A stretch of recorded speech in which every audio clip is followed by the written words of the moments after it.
So you guys aren't going to guess what I picked up from the tool truck today.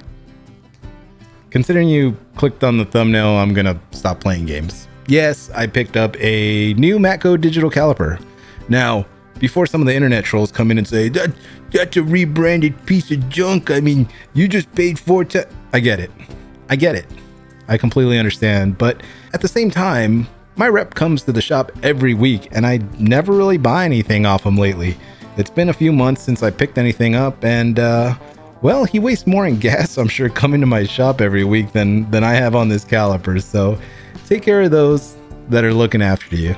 Now that I'm done addressing the trolls, I do have to say I'm not going to buy just a piece of junk. And this feels like very good quality. It feels very well made.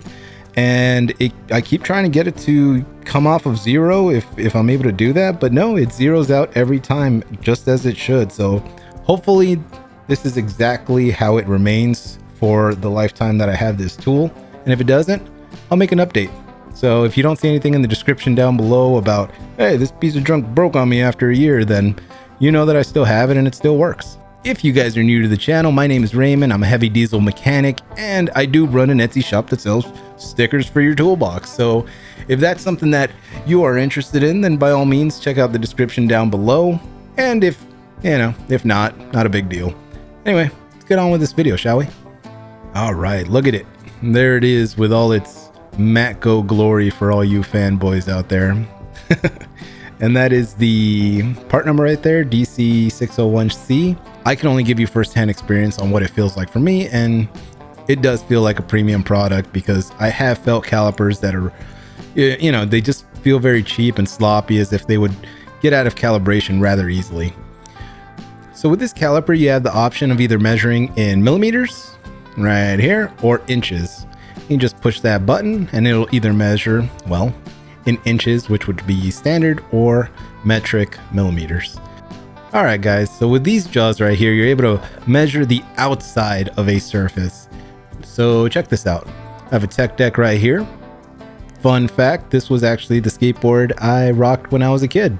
Yeah, it's pretty graphic, but hey, I wanted it and Pops picked it up, so thank you, Pops. Now I can, buy it on eBay years later as a tech deck, and some cool memories. But anyway, you're able to measure this just by putting it in between the jaws and just have a nice fitment on it. Right now I'm just trying to hold it steady for the camera so it's a nice view. That's why it's taking so long.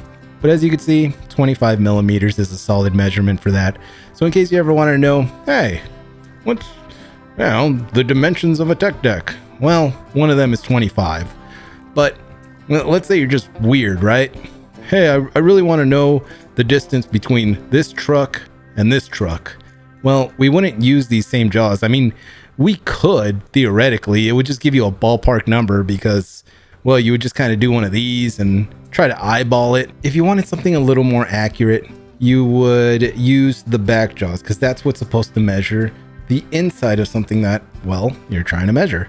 So as you can see, between the trucks, it is 40 millimeters. So that is solid right there. And I'm pretty happy with those results. So that's pretty dope, right? Don't you feel like a rock star having maybe learned something new? Unless you know all about calipers and you're here just to make fun of my Matco caliper, you snob. So just so you can visualize what's going on up top, nothing changes. This is always only moving up or down, but I can't get this whole thing in the shot. So I just wanted to show you that part real quick. But check it out right here. This is just a plug, and say I just wanted to check from the top of this plug to the bottom of those prongs. Well, that's what your depth gauge would be used for. You just need to make sure that it's not at an angle. If not, you might get you will get an inaccurate reading if it's angled. So make sure whatever you're measuring, it actually fits between both sides very well. And as you can see, let's see, what do we have here? We have 16 millimeters.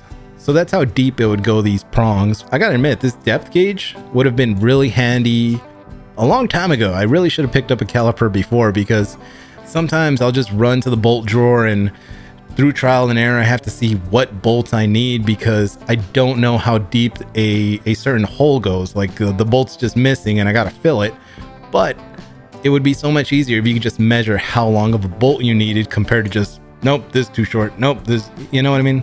So this actually does help a lot in practice. Not something you're going to use every day. Like I said, that's why it took me so long to pick it up. But it is a huge time saver, especially if you guys are out there with flat rate and you're messing around with the bolt drawer, trying to find that magic bolt that fits what you need. Yeah, no more fastener issues with this. You could just check out what you need and go get it.